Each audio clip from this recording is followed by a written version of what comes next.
السلام علیکم، welcome to my YouTube family. اللہ پاک آپ کو اپنی حفظ و امان میں رکھے اور ناگہانی آفات سے محفوظ رکھے۔ آپ کی خدمت میں ایک خوفناک مکمل کہانی پیش ہے۔ آئیے اس کی شروعات کرتے ہیں۔ رات کی تقریباً 1 بجے کا وقت تھا۔ سردیاں اپنے عروج پر تھیں۔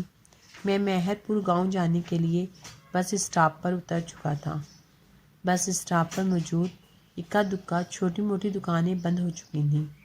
کسی بشر کا شبہ تک نہیں ہوتا تھا۔ دسمبر کی یک بستہ چلنے والی ٹھنڈی ہواؤں نے ہر طرف ہو کا عالم طاری کر رکھا تھا۔ میں بس سے اترنے کے بعد پریشانی کے عالم میں اپنا بیگ گھسیٹتا ہوا سڑک کنارے کھڑا ہو گیا۔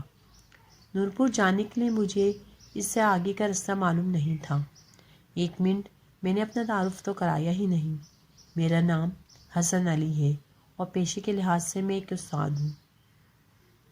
میری عمر کوئی 33 سال ہوگی، شادی شدہ اور 2 بچوں کا باپ ہوں۔ نورپور کے اسکول میں میرا تبادلہ ہوا، اسی سلسلے میں نورپور پہنچا تھا۔ اسکول کے پرنسپل نے مجھے خط میں بتا دیا تھا کہ اسکول کا چپراسی مجھے بس اسٹاپ پر ٹانگے سمیت ملے گا، پھر وہی مجھے اسکول سے ملحقہ سرکاری رہائش میں لے جائے گا۔ مگر وہ بیچارہ شاید میرا انتظار کرتے کرتے واپس چلا گیا تھا، کیونکہ نورپور جانے والی ایک بس مجھے چھوٹ گئی تھی۔ دوسری بس نے مجھے 1 بجے یہاں لا کر کھڑا کر دیا تھا۔ دھند کی وجہ سے ہر طرف بیابان نظر آ رہا تھا۔ میں پریشانی کے عالم میں جہاں تک ممکن تھا دیدے پھاڑ پھاڑ کر چاروں طرف دیکھ رہا تھا۔ سردی میں میری ٹانگیں کپ کپانا شروع ہو گئی تھیں۔ یہ اس بات کا اشارہ تھا کہ جلد سے جلد مجھے اپنے لیے ٹھہرنے کا انتظام کر لینا چاہیے، جو کہ فی الحال نظر نہیں آ رہا تھا۔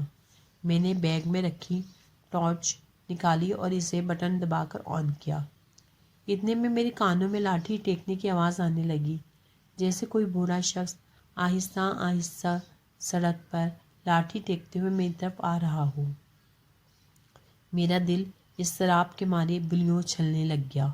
میں نے ٹارچ کا رخ آواز کی سمت کیا، مگر دھند کی وجہ سے روشنی شرما کر جیسے واپس آ گئی تھی۔ آواز بدستور میری طرف بڑھ رہی تھی، مگر حیولہ تک نظر نہیں آ رہا تھا۔ کافی دیر تک آواز آتی رہی۔ میں خود بے چین ہو کر آواز کی سمت بڑھا، شاید کسی کو میری ضرورت ہو۔ میں بیگ کو سائڈ پر کر کے چل پڑا۔ تھوڑی دور چلا مگر کوئی بندہ نہ بندے کی ذات نظر آئی۔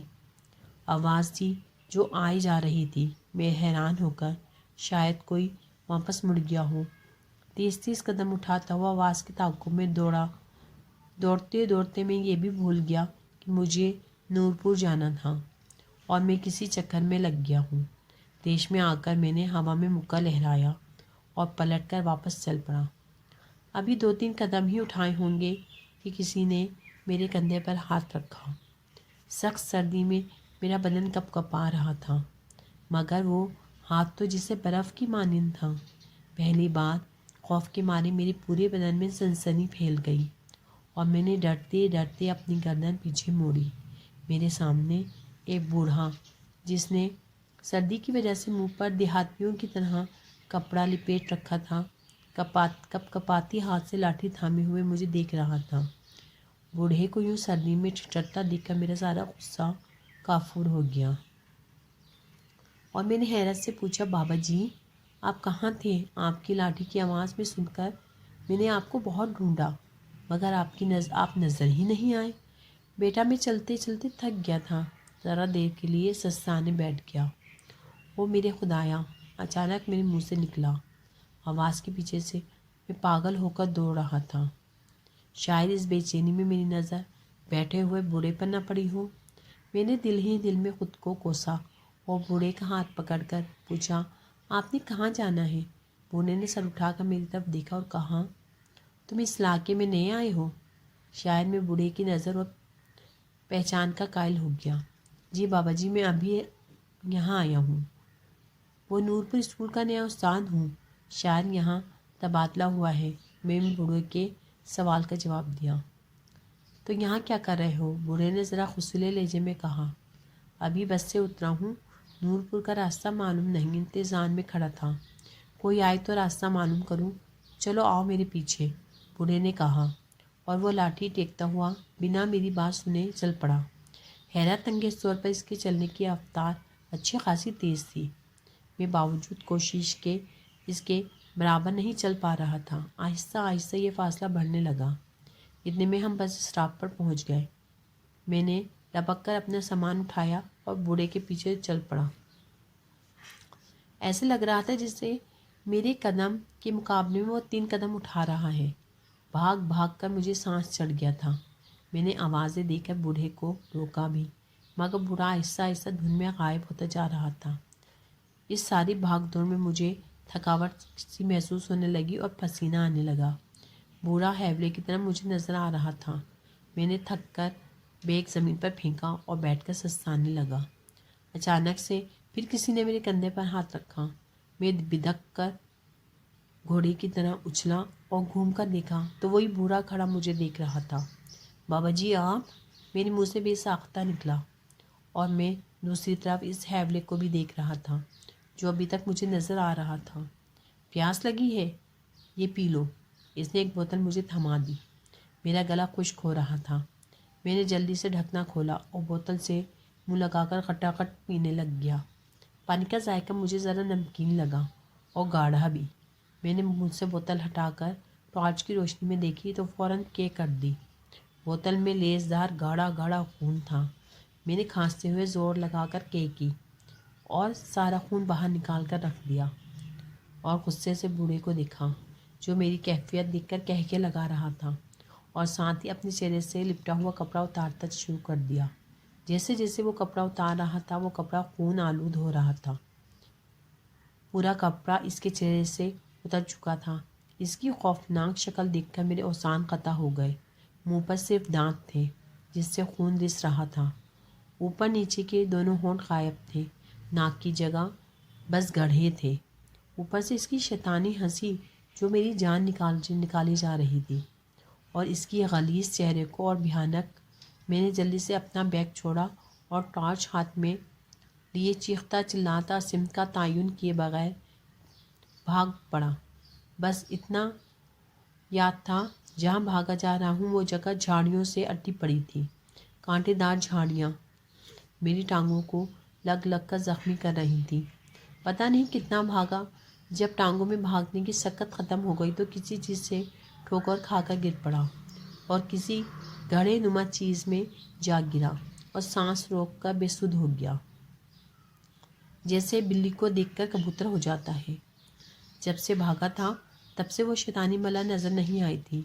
میں گھڑے میں دیکھا پڑا تھا، اتنے میں ایک بار پھر وہی لاٹھی کی ٹک ٹک سنائی دینے لگی جو ایک بار پھر میری طرف بڑھ رہی تھی۔ سر سے پاؤں تک جسم کے بال مارے خوف کے کھڑے ہو گئے۔ جی کرتا تھا زور زور سے چلاؤں، ساری دنیا کو اپنی مدد کے لیے بلا لوں جو میرے ساتھ بیت رہا تھا۔ ایسا تو کہانیوں میں ہوتا ہے، مگر زندگی میں تو کبھی کسی کہانی کا روپ دھار لیتی ہے، اور پھر یہ کہانی اپنی مرضی کا اختتام کرتی ہے۔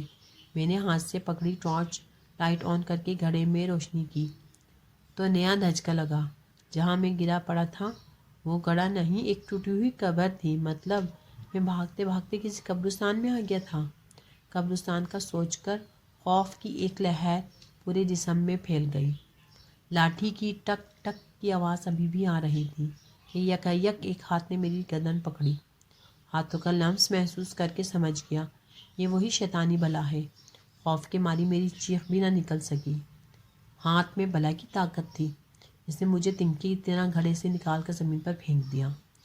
میں نے روتے ہوئے کہا مجھے مت مارو، میں تمہارا کیا بگاڑا ہے؟ میرے چھوٹے چھوٹے بچے ہیں۔ ہا ہا ہا ہا ہا ہا، اس نے ایک لمبا قہقہ لگایا اور بولا مجھے پیاس لگی ہے، تیرا خون پینا ہے، مجھے بھوک لگی ہے، تیرا گوشت کھانا ہے۔ رات کے اس پہر جب دنیا سو جاتی ہے تو شیطان اپنے شکار پر نکلتے ہیں۔ آج میرا شکار تو ہے، تجھے میرے ہاتھوں سے بچانے والا کوئی نہیں۔ یہ کہہ کر اس نے اپنا ہاتھ میری طرف بڑھایا جو مجھ سے کافی دور کھڑا تھا، مگر اس کا ہاتھ لمبا ہوتا ہوتا میری گردن پر پہنچ چکا تھا۔ اس کے سخت کھردرے ناخن میری گردن میں چبھ رہے تھے۔ میں نے اس کا ہاتھ پکڑا اور جھٹکا دے کر اپنی گردن آزاد کروائی اور ایک بار پھر کانپتی ٹانگوں سے بھاگنا شروع کر دیا۔ دہشت اور خوف کے مارے میں قبروں سے ٹکرا کر بار بار گر رہا تھا۔ بھاگتے بھاگتے میری نظر قبرستان میں آگے درختوں پر پڑی۔ وہاں چھوٹے چھوٹے بچے پرندوں کی مانند ٹہنیوں پر بیٹھے مجھے گھور رہے تھے۔ ان کی الوؤں جیسی بڑی بڑی آنکھوں میں بلا کا طلسم تھا جو میری طاقت کو شل کر رہا تھا۔ اسی اثنا میں میرا وجود کسی سے ٹکرا گیا۔ پورا قبرستان میرے منہ سے نکلنے والی چیخوں سے گونج اٹھا۔